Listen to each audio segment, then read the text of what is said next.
చాలా ప్రమాదకరమైందండి.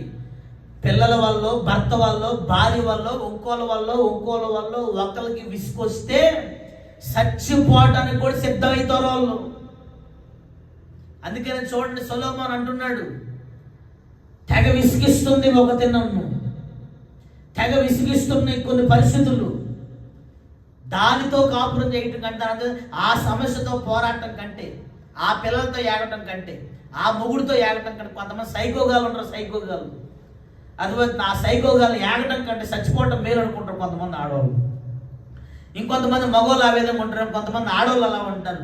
పిల్లలను బట్టి ఈ రోజున తల్లిదండ్రులు తీసుకొస్తుంది. ఇసుకు రావటం వల్ల ఒక మనిషి సూసైడ్ దాకా కూడా వెళ్ళిపోతాడు.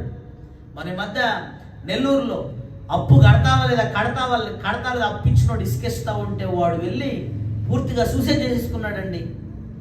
ఆలోచించండి ఒకసారి. ఇసుకుపోయి పేపర్